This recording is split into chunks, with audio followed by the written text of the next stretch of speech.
hubungan kekuasaan utama telah mengalami transformasi signifikan pada bulan ini.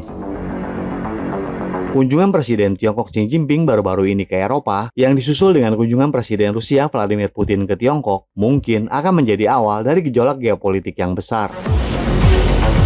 Sementara itu, Presiden Amerika Serikat Joe Biden telah memberlakukan tarif baru terhadap impor kendaraan listrik dan barang strategis lainnya dari Tiongkok. Memang masih menjadi perdebatan, apakah ini menandai fase baru perang dagang antara Amerika Serikat dan Tiongkok. Untuk saat ini, tampaknya keputusan Washington didorong oleh politik dalam negeri, dan Tiongkok tentu akan mengambil tindakan tegas untuk membela hak dan kepentingannya.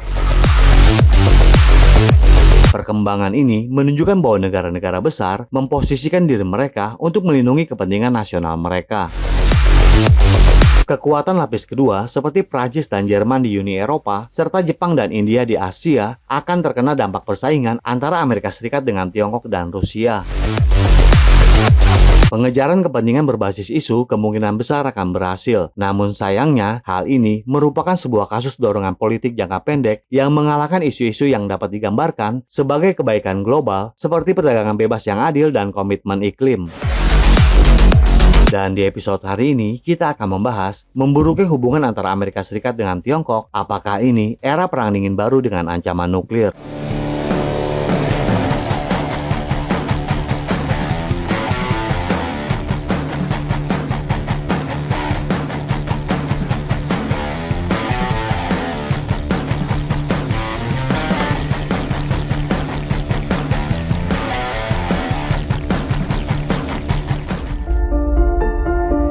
Kunjungan presidensi ke Eropa bertujuan untuk memajukan dan melindungi kepentingan Tiongkok di tengah memburuknya hubungan antara Beijing dan Washington.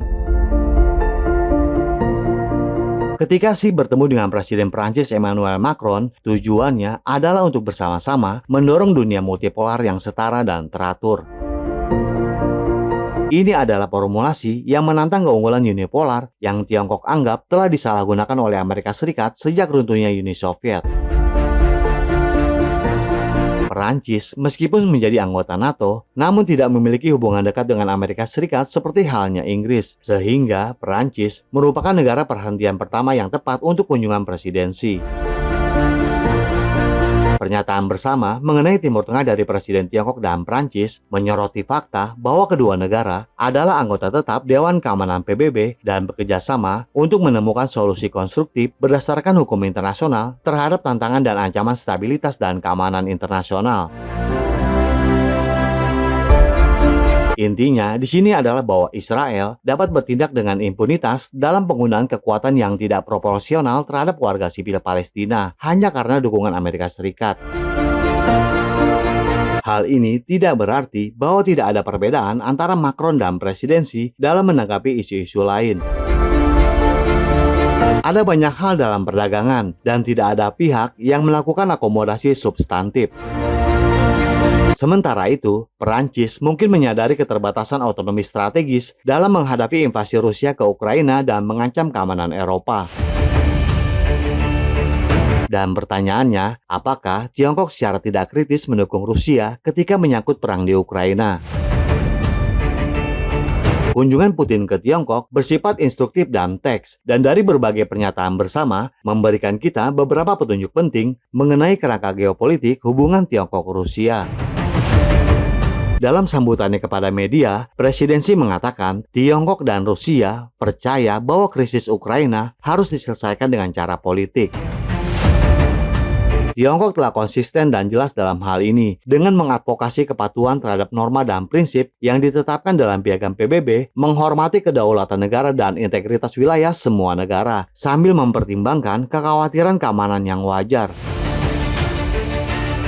Kita bisa menafsirkan ini sebagai teguran yang lembut namun tegas terhadap perang Moskow dan pelanggaran integritas teritorial Ukraina, serta seruan untuk kembali ke meja perundingan. Putin memilih Tiongkok untuk kunjungan pertamanya ke luar negeri setelah ia dilantik untuk masa jabatan presiden kelima pada tanggal 7 Mei lalu. Putin mengisyaratkan bahwa kemitraan Tiongkok-Rusia akan memberikan perlawanan kolektif yang gigih terhadap hegemoni Amerika Serikat. Tampaknya, jika presidensi berupaya mencegah perang dingin baru dengan kunjungannya ke Eropa, maka hal tersebut akan sia-sia dan ritme sejarah yang terjadi saat ini akan terulang kembali. Memang, masa lalu itu tidak menyenangkan. Perang Dunia Kedua harus berakhir dengan Amerika menjatuhkan 2 bom atom ke Jepang.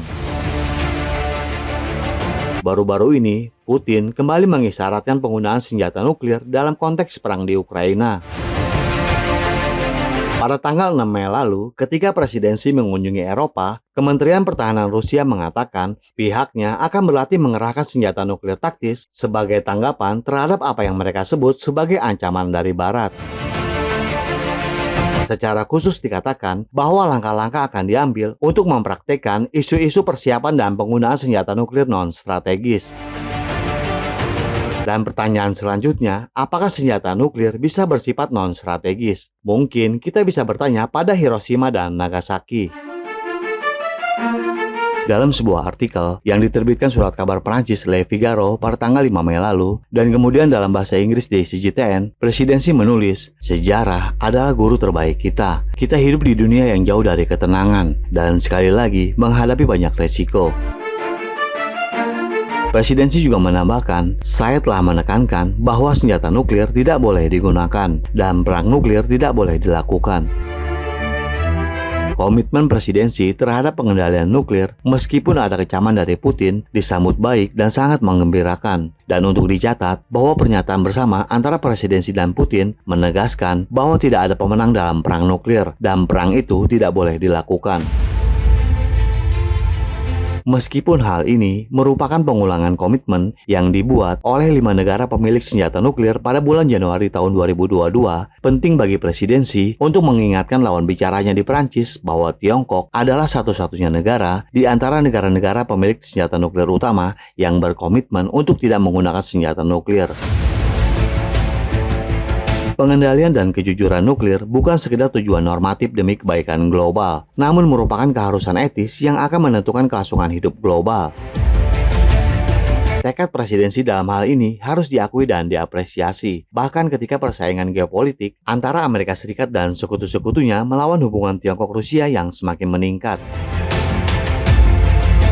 Kita semua hanya bisa berharap bahwa negara-negara besar tidak akan melewati garis merah dan melakukan segala bentuk konfrontasi nuklir, baik yang bersifat taktis maupun lainnya. Jadi bagaimana menurut Anda? Silakan berikan komentarnya di kolom komentar kami. Terima kasih dan sampai jumpa di episode berikutnya.